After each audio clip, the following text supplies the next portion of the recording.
시청자 여러분 안녕하셨습니까? 진리자유정의TV 진재범입니다. 분노는 나의 힘인가요? 조국 사태 이후 분노가 좀 사그러들면서 방송이 좀 뜸했습니다. 그동안은 주로 시위 현장을 취재하였는데 오늘은 제 사무실에서 이야기를 해볼까 합니다. 지금 내년 4.15 총선을 앞두고 선거법을 둘러싼 여야의 대립이 가관입니다. 자유한국당은 비례한국당을 만든다고 합니다. 그것이 뭐 신의 한수라나 뭐 신의 한수가 될 수 있으려나 뭐 어쩌나. 자유한국당이 실제로 비례한국당 같은 것을 만든다면 물론 이름을 비례한국당으로는 할 수 없을 것입니다.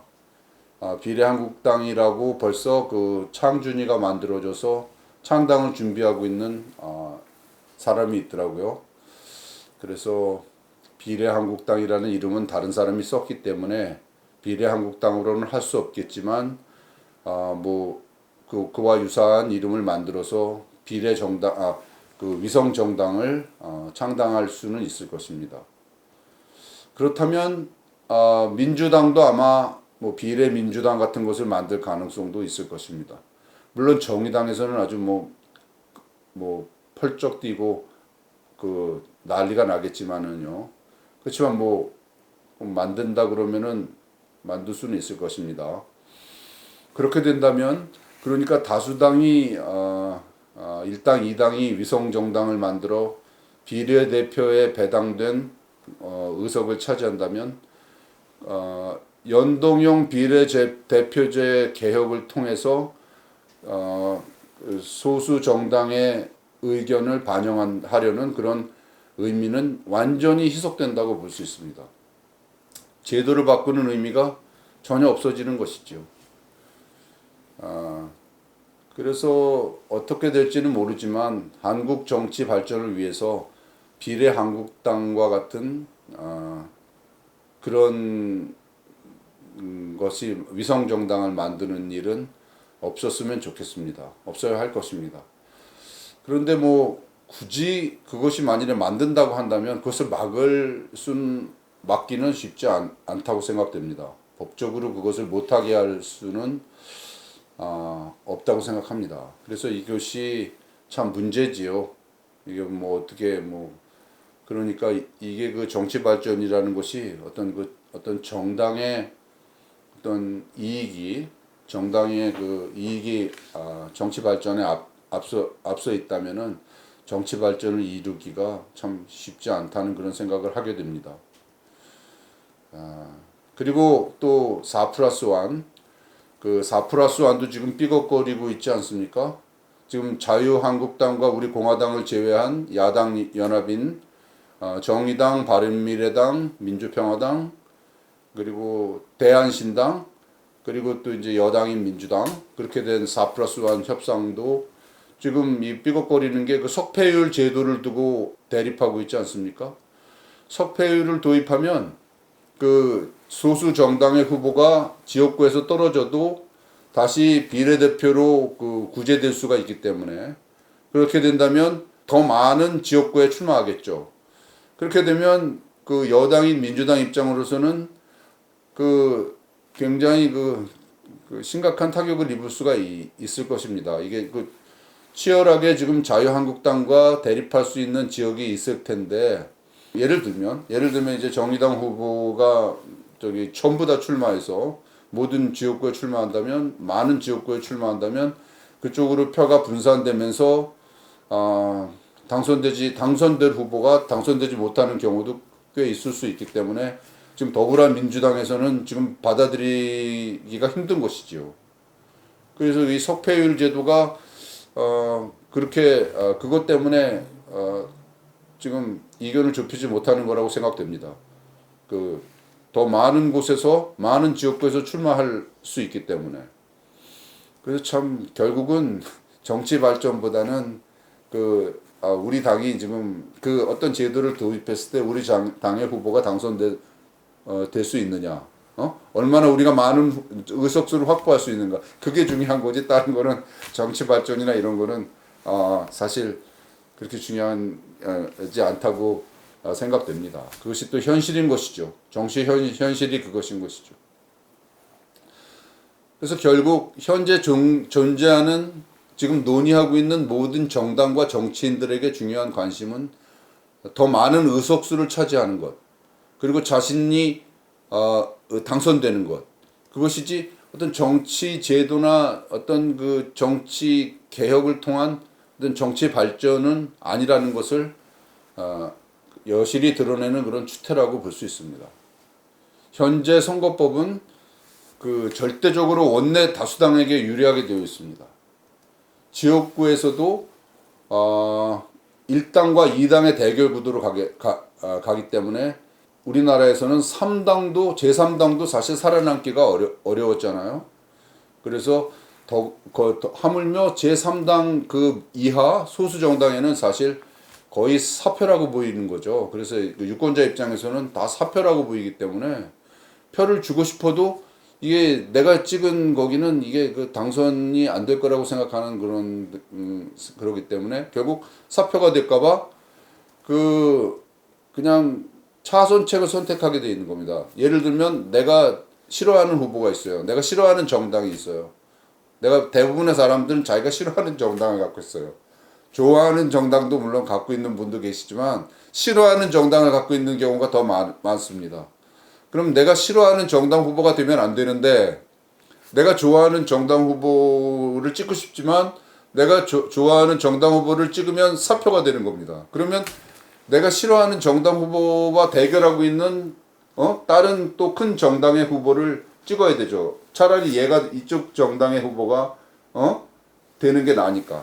내가 싫어하는 정당의 후보를 되지 못하게 하고 싶으니까 할 수 없이 차선책으로 1당이나 결국은 1당이나 2당을 찍는 경우가 상당히 많이 있습니다. 그렇게 돼서 우리나라 정치가 결국 1번과 2번 양당 정치로밖에 갈 수 없었던 것입니다. 그게 또 폐해가 뭐냐면 결국 1당, 2당으로 다 표가 몰아가니까 어떤 다양한 국민의 의사를 반영할 수 없었고, 또 제3당 이하 어떤 다당제가 불가능했던 게 한국 정치의 현실이었습니다. 또한 그것을 둘러싼 1당, 2당의 후보가 되지 않으면 당선될 수 없었기 때문에 공천을 둘러싼 많은 비리, 공천을 둘러싼 많은 문제점들이 노정됐었던 것이죠.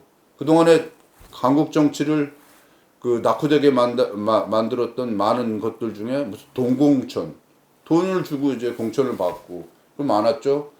정당에서 돈이 필요하잖아요. 선거 비용이라든가 선거를 위해서도. 그러니까 돈을 갖다 주는 후보한테 공천을 줬었던 것이죠.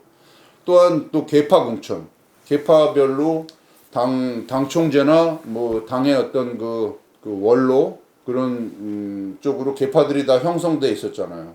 그러면 계파에 거기 줄을 서서 계파에 배분된 의석수만큼 공천을 나눠줬던 것이죠. 그럼 이제 누구의 계파다 그러면 거기는 몇 석 정도가 이렇게 안배가 되면 그 중에 이제 거기 줄 서 갖고 어떻게 보면 이게 이런 말 하면 그렇지만 어떤 정당 대표라든가 그 사람이 어떤 똘마니들이죠. 어떻게 나쁘게 말하면 똘마니입니다. 그 사람이 어떤 시종과 같은 존재들, 주로 이제 보면 이제 보좌관이나 아니면 그 사람들한테 충성을 맹세한 그런 그 사람의 계파로 분류되는 사람이 어떤 계파의 안배에 의해서 공천권이 분배되면서 그 중에서 이제 하나가 공천을 받아서 지역에 가서 출마하고 이게 한국 정치의 였지 않습니까? 또 그것이 한국 정치를 낙후되게 만드는 이유였던 것입니다. 돈 공천, 계파 공천이었던 거죠. 어떻게 보면 가장 훌륭한 후보가 출마하고 공천받아야 되는데 그런 돈을 갖다 주는 후보가 훌륭한 후보겠습니까? 아니면 누구한테 줄 서 가지고 충성 맹세하고 가서 똘마니 짓이라도 해서 공천 받으려는 후보들이 훌륭한 후보가 될 수 있었겠습니까? 둘 다 아니었던 것입니다. 그래서 어떻게 보면 그 둘 중에 하나를 하지 못하는 많은 훌륭한 후보들은 결국 정치권에 진입하는 것이 힘들었던 것이죠. 공천 신청해놓고 나 이런 사람이야. 나 공천 줘. 그러면 그 후보가 공천을 공정한 심사를 통해서 공천을 받아야 되는데 그게 그 서류 보고 공정하다고 해서 그 후보에게 공천을 줬습니까? 훌륭한 후보에게 공천을 준 당이 있었습니까? 그렇지 않았을 겁니다. 누군가가 이 후보가 돼야 된다고 밀어주는 사람이 있었던 후보. 그 후보가 뭐 당에 무슨 공천 헌금 같은 거를 왕창 해서 뭐 그런 그 특별 현금이나 이런 걸 해서 그 당에 그 일종의 그 돈을 내는 것도 기여니까 또 뭐 이런 식으로 공천을 받았던 것이 현실이 아니었습니까? 그래서 그것이 한국 정치를 낙후되게 했던 이유라고 생각합니다. 어떻게 되면 후보로서는 자질이 떨어지는 후보가 돈이 많은 사람이 그 사람이 돈을 갖다 주고 공천을 받으면 한국 정치가 발전하겠습니까? 돈이 많다고 훌륭한 사람이 아니지 않습니까? 돈이 많다고 국회에 들어가서 훌륭한 일을 국회의원의 직분을 훌륭하게 수행할 수 있는 건 아니지 않습니까? 더 똑똑한 후보, 더 훌륭한 후보, 더 정의로운 후보 이런 사람들이 들어가서 열심히 일하고 그렇게 해야 되는데 그냥 돈만 많다고 그 돈으로 국회의원을 마치 배지를 산 것처럼 그렇게 들어가서 그런 사람들이 무슨 일을 하겠습니까? 무슨 정의를 위해서 무엇을 할 수 있었겠습니까? 이 국가를 위해서 무엇을 할 수 있었겠습니까? 그런 것 때문에 그리고 또 계파도 마찬가지입니다. 그런 그 권력에 이러면 뭐 당대표라든가 당의 그 보스들 그 보스들한테 줄 서갖고 그 공천권의 그 분배에 의해서 그 중에 그 하나를 받아서 출마할 수 있었던 그런 보스한테 줄 서고 보스의 똘마니가 되고 그런 사람들 중에 그렇게 국가를 위해서 일할 수 있는 사람이 얼마나 있었겠습니까? 오히려 그것은 반비례할 경우가 많다고 생각합니다. 오히려 그렇지 못한 사람들, 부족한 사람들, 그런 사람들이 가서 줄 서고 그런 일은 더 열심히 하지 않았겠습니까? 그것이 한국 정치를 낙후되게 만드는 아주 근본적인 원인이었다고 생각합니다. 그래서 이제 한국 정치의 진정한 발전은 그런 데서부터 시작을 해야 되는데 그게 참 쉽지가 않습니다. 왜냐면 그 당마다 다 지금 그런 것을 선거법에 관한 모든 것을 논의하는 것은 이미 기득권을 가지고 있는 이미 배지를 단 사람들 아닙니까? 이미 배지를 달고 있는 그 사람들, 이미 배지를 단 사람들을 많이 가지고 있는 그 거대 정당들, 1당, 2당, 뭐 이제 3당, 뭐 4당, 뭐 그것도 이제 뭐 물론 그 계파가 이제 분류해 나가갖고 새로운 정당이 만들어진 경우죠. 거대 정당의 계파가 예를 들어서 뭐 바른미래당은 지금 그 자유한국당에서 떨어져 나온 거 아닙니까? 그래서 그런 식으로 그 거대 정당의 계파가 분류해 나가서 또 새로운 정당을 만드는 경우 또 이합 집산하는 거죠. 또 필요에 따라서 만나기도 하고 결국 똑같은 사람들이 똑같은 정치를 하는 겁니다. 그들이 뭐 새로운 그 중에 소수 정당이라고 해서 뭐 다양한 국민의 의사를 반영하는 거라고는 생각하지 않습니다. 다양한 국민의 의사를 반영하는 소수 정당은 들어가기가 아주 힘들게 되어 있습니다. 지역구도 이렇게 양당 정치를 가지만 뿐만 아니라 이 비례대표도 다수당이 아주 유리한 그런 장벽이 만들어져 있습니다. 지금 선거법에 의하면 단 한 석의 의석이라도 얻으려면 전체 투표수의 3%를 넘어야 합니다. 전체 비례대표 그 정당 투표죠. 정당 투표의 3%를 넘어야 단 한 명의 의원을 가질 수 있습니다. 지금 3%면은요, 300명이잖아요, 국회의원 수가. 300명의 3%면 몇 명입니까? 9명입니다. 9명을 가질 수 있는 3%를 득표해야 단 한 명을 가져요. 그러니까 어떻게 보면 2%를 받아도 6명을 가질 수 있는 2%의 득표율을 가져도 한 명도 국회의원을 내지 못하는 게 현행 비례대표 선거법입니다. 그래서 어떻게 보면 이거는 이 3% 장벽은 소수 정당의 진입을 아예 차단하는 그런 그런 효과를 내고 있는 것입니다. 그래서 한국 정당이 새로운 정당이 이 한국에서 이 여기에 한국 정치하에서 지금 의원을 내고 국회에 진입하고 목소리를 하나라도 내는 것이 거의 불가능하다고 지금 그렇게 되어 있는 겁니다. 근데 이것이 정말 지금 이런 지금 논의되고 있는 것들도 다 의원이 있는 상당수 있는 당들끼리 지금 논의하고 있기 때문에 정말 한 명도 의석수를 갖지 못한 그런 소수 정당의 그런 의사는 이익은 전혀 반영하고 있지 못하다고 봐야 할 것입니다. 아예 논의의 대상에서 제외되어 있다고 봐야 할 것입니다. 결국은 어떤 3% 같은 건 말도 나오지 않습니까? 3%도 어떻게 보면은 정말 불합리한 것이죠.